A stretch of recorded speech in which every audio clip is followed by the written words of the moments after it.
Hello and good morning all of you. स्वागत आहे तुमचं मेगाबिट एज्युकेशनच्या यूट्यूब चॅनलवर. चला बघूया आजचे व्होकॅब्युलरीचे words, one word substitution, idioms and phrases आणि correctly spelled word. So first word आहे आपला तो आहे डिस्क्रिप्शन.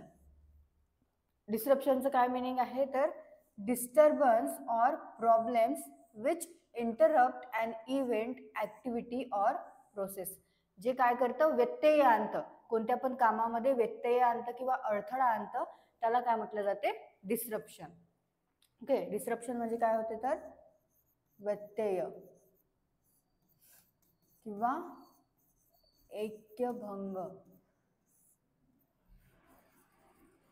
अव्यवस्था, अडथळा किंवा भंग. ओके, सो डिस्रप्शन म्हणजे काय होते, अडथळा येणे किंवा व्यत्यय येणे कोणत्या कामामध्ये, त्याला म्हटलं जाते डिस्रप्शन. सिनोनिम काय आहे डिस्रप्शनचं, डिस्टर्बन्स, डिसऑर्डरिंग आणि डिसअरेंजमेंट. आणि अँटोनिम्स आहेत काम, मेथड आणि ऑर्डर. ओके, सो डिस्रप्शन म्हणजे काय होते, अडथळा येणे. सो आता याच्यामध्ये जसं युजेस केलेलं आहे डिस्रप्शनचं, काय केलेलं आहे, the scheme was plan to minimize disruption. म्हणजे एक स्कीम प्लॅन केलेली आहे काय करण्याकरता, मिनिमाइज करण्याकरता, जो अडथळा येतो आहे त्याला मिनिमाइज करण्याकरता एक स्कीम प्लॅन करण्यात आलेली आहे. ओके, असा यूज करण्यात आलेला आहे डिस्रप्शनचा या सेंटेन्समध्ये. नेक्स्ट आहे वर्ड सबस्टेन्शियल. सबस्टेन्शियलचं काय मिनिंग आहे तर of considerable importance, size or worth. म्हणजेच जे काय आहे वास्तवपूर्ण आहे, भरीव आहे, भरदार आहे, ओके, किंवा मोठा आहे, खरं आहे, त्याला आपण काय म्हणू, substantial. Of considerable important, important आहे, साईज ऑर वर्थ आहे ज्याची, त्याला काय म्हटलं जाते, सबस्टेन्शियल. ओके, सबस्टेन्शियल म्हणजे काय होते तर भरीव,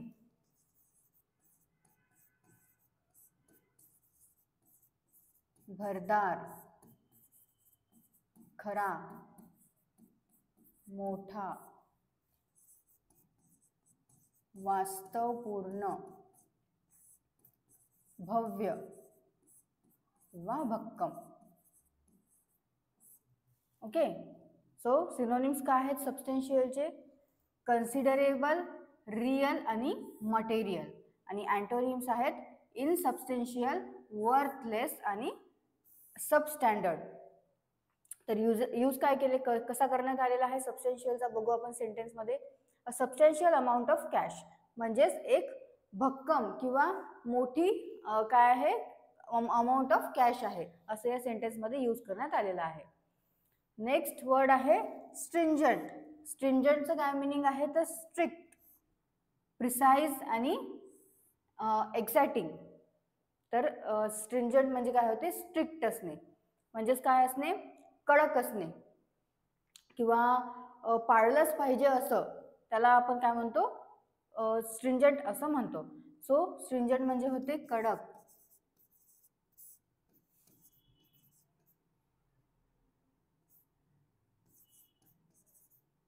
पाळलाच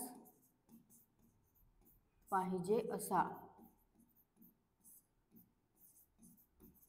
सक्त सुद्धा म्हणू शकतो आपण, किंवा पळवाट नसलेला. ओके, सो सिनोनिम काय आहे स्ट्रिंजंटचे, फर्म, रिजिड आणि रिगरस. आणि अँटोनिम्स आहेत लेनियंट आणि फ्लेक्झिबल. ओके, सो स्ट्रिंजंट म्हणजे काय होते, ज्याला पळवाट नाही आहे, पळवाट नसलेला आहे, कडक आहे म्हणजे स्ट्रिक्ट आहे, पाळलाच पाहिजे असं आहे, किंवा सक्त सुद्धा त्याला आपण म्हणू शकतो. यूज कसा करण्यात आलेला आहे स्ट्रिंजंटचा बघूया.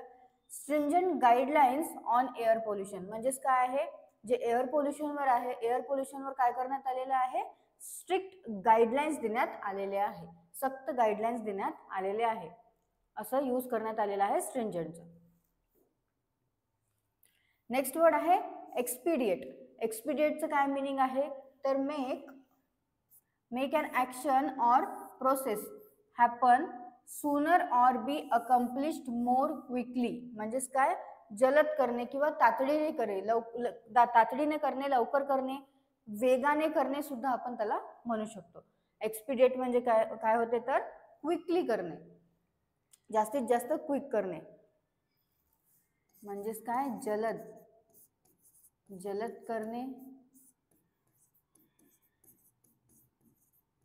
तातडीने, वेग आणणे, वेगाने व कार्यक्षमतेने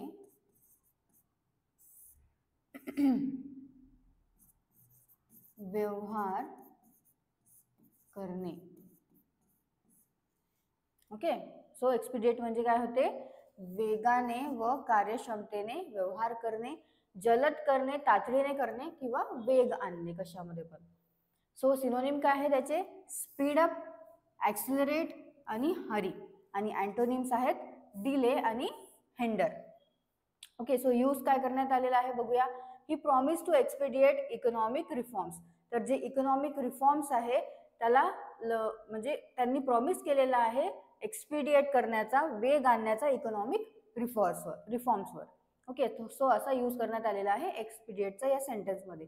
एक्सपिडिएट म्हणजे काय होते, वेग आणणे किंवा तातडीने जलद करणे. नेक्स्ट बघूया one word substitution. One word substitution मध्ये फर्स्ट काय आहे, a person extremely desirous of money, म्हणजे जो काय आहे पैशासाठी खूप हावरा आहे, तर त्याला काय म्हटलं जाते वन वर्ड मध्ये, अव्हॅरिशियस. ओके, अव्हॅरिशियस असं म्हटलं जाते अशा व्यक्तीला जो की पैशांसाठी खूप लोभी आहे. ओके, सो काय अव्हॅरिशियसला काय म्हटलं जाते तर जो लोभी आहे किंवा हावरा आहे, लालची सुद्धा म्हणू शकतो आपण त्याला, जो पैशांसाठी खूप लालची आहे किंवा धनलोभी, तर काय म्हटलं जाते इंग्लिशमध्ये त्याला अव्हॅरिशियस. नेक्स्ट आहे इंटेन्शनल डॅमेज टू अरेस्ट प्रोडक्शन, त्याला म्हटलं जाते सॅबोटाज. सॅबोटाज म्हणजे काय होते तर मोडता घालणे कशामध्ये पण, जे पण काही काम करत आहे कोणी त्याच्यामध्ये मोडता घालणे, त्याला सॅबोटाज करणे असं म्हटलं जातं. सो सॅबोटाज म्हणजे काय होते, मोडता घालणे किंवा एखादी गोष्ट यशस्वी होऊ न देणे. एखादं कोणी काही काम करत आहे, त्याला वाटत आहे की त्याचं ते काम यशस्वी नाही झालं पाहिजे, तर त्याच्यामध्ये जो मोडता घालतो त्याला काय म्हटलं जातं, सॅबोटाज असं म्हटलं जातं, म्हणजे त्यांनी सॅबोटाज केलेलं आहे.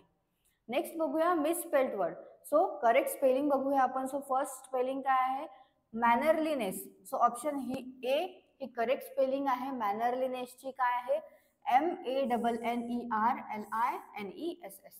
मॅनरलीनेस म्हणजे काय होते तर आदरणीय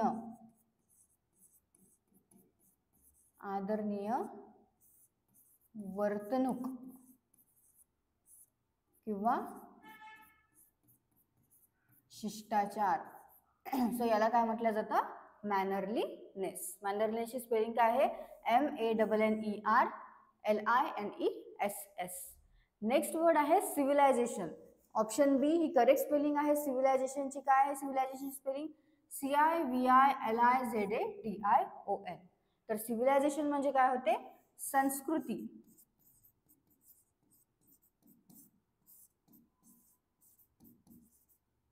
सामाजिक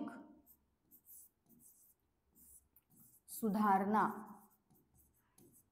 संस्कृती होत असते सिव्हिलायझेशन मध्ये, सामाजिक सुधारणा होतं, आणखी काय म्हटलं जातं त्याला, विकास किंवा प्रगत अवस्था. ओके, सो सिव्हिलायझेशन म्हणजे काय होते, संस्कृती, सामाजिक सुधारणा, विकास किंवा प्रगत अवस्था. नेक्स्ट इडियम्स अँड फ्रेजेस मध्ये फर्स्ट बघूया आपण काय आहे, castle in the air. Castle in the air म्हणजे काय आहे, plans that are impractical and will never work out are castle in the air. म्हणजे असे काही प्लॅन जे होऊ नाही शकत त्याला काय म्हटलं जातं, जे इम्प्रॅक्टिकल आहे, प्रॅक्टिकल मध्ये ते होऊ नाही शकत त्याला म्हटलं जातं कॅसल इन द एअर. म्हणजेच हवेत किल्ले बांधणे. कॅसल इन द एअर म्हणजे काय होते, हवेत किल्ले बांधणे. याचा अर्थ बघून घेऊया आपण. याचा अर्थ काय आहे, अवास्तव कल्पना किंवा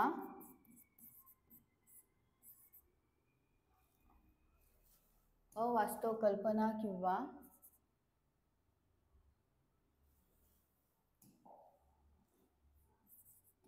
योजना करणे ज्या काय नाही होऊ शकत, प्रत्यक्षात शक्य नाहीत, असा अर्थ होतो कशाचा, कॅसल इन द एअरचा. ज्या प्रत्यक्षामध्ये होऊ शकत नाही त्या अवास्तव कल्पना किंवा योजना करणे, त्याला म्हटलं जातं castle in the air. Next बघूया. नेक्स्ट आहे chip off the old block. Chip off the old block म्हणजे काय आहे, if someone is a chip off the old block they closely resemble one of the both of the parents in character. म्हणजेच जसं आपण म्हणतो ना की हा याचा स्वभाव एकदम त्याच्या बाबांसारखा आहे, त्याचा स्वभाव एकदम आईसारखा आहे, सो त्याला काय म्हटलं जातं, chip off the old block. म्हणजेच तो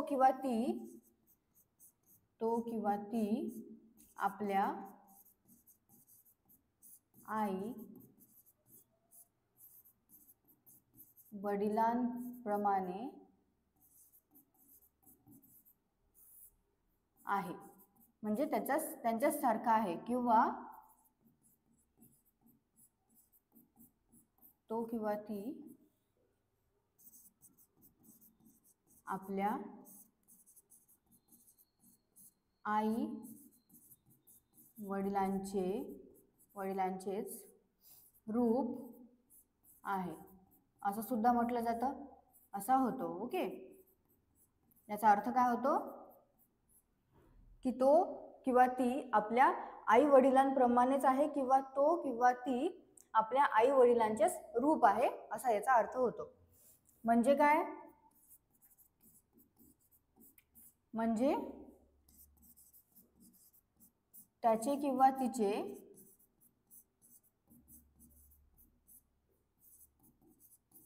गुणधर्म, स्वभाव किंवा वर्तणूक कोणासारखी आहे, त्यांच्या किंवा तिच्या पालकांशी खूप जुळते. ठीक आहे, स्वभाव, गुणधर्म किंवा वर्तणूक जी आहे ती त्यांच्या ज्या पालकांशी आहे, जे जुळतात किंवा ते त्यांच्यासारखेच आहे असं म्हणतो, त्याला काय म्हटलं जातं, chip off the old block. Okay, so हे आहेत आपले आजचे इडम्स अँड फ्रेजेस. आपण वन वर्ड सबस्टिट्यूशन पाहिलेले आहे. त्यामध्ये फर्स्ट होता अव्हॅरिशियस. अव्हॅरिशियस म्हणजे काय होते, तर जो की धनलोभी आहे त्याला अव्हॅरिशियस असं म्हटलं जातं. नेक्स्ट सॅबोटॅज म्हणजे होते की काही जे काम आहे ते यशस्वी न होऊ देणे, त्याच्यामध्ये मोडता घालणे, त्याला सॅबोटॅज असं म्हटलं जातं. ओके, डिस्रप्शन आपण पाहिलेलं आहे. डिस्रप्शन म्हणजे काय होते, अडथळा आणणे, व्यत्यय आणणे. नेक्स्ट सबस्टॅन्शियल म्हणजे काय होते, भरीव, भरदार, खरा किंवा मोठा, असं त्याला भक्कम असं याला म्हटलं जातं सबस्टॅन्शियलला. स्ट्रिंजंट म्हणजे काय आहे, तर सक्त जो असतो, ज्या की पाळलाच पाहिजे, किंवा कडक जे आहे, स्ट्रिक्ट जे आहे, त्याला स्ट्रिंजंट असं म्हटलं जातं. आणि एक्सपिडिएट म्हणजे होते वेगाने व कार्यक्षमतेने व्यवहार करणे, म्हणजेच तातडीने करणे किंवा त्याच्यामध्ये वेग आणणे, त्याला एक्सपिडिएट असं म्हटलं जातं. नेक्स्ट आपण करेक्टली स्पेल्ड वर्ड पाहिलेले आहे. त्यामध्ये फर्स्ट होता मॅनरलीनेस. मॅनरलीनेस म्हणजे होते आदरणीय वर्तणूक किंवा शिष्टाचार, आणि त्याची स्पेलिंग काय आहे, MANNERLINESS. नेक्स्ट आहे सिव्हिलायझेशन. सिव्हिलायझेशनची स्पेलिंग आहे CIVILIZETTION, आणि त्याचा अर्थ काय आहे, संस्कृती, सामाजिक सुधारणा, विकास किंवा प्रगत अवस्था. सो हे आहेत आजचे वर्ड्स. याचे तुम्ही एकदा परत सिनोनिम्स आणि अँटोनिम्स आणि सोबतच त्याचे युजेस वाचून घ्या. युजेस मी तुम्हाला सांगितलेलं आहे कसं करण्यात आलेलं आहे प्रत्येक सेंटेन्समध्ये, आणि मराठी मिनिंग सुद्धा वाचून घ्या एकदा, परत नोट डाऊन करत चला दररोज जे पण सेशन्स होत असतात, त्यामुळे तुम्हाला इझी पडेल एकदाच वाचून घ्यायला सगळे जे पण वर्ड्स आहेत त्यांना. So all the best all of you and thank you.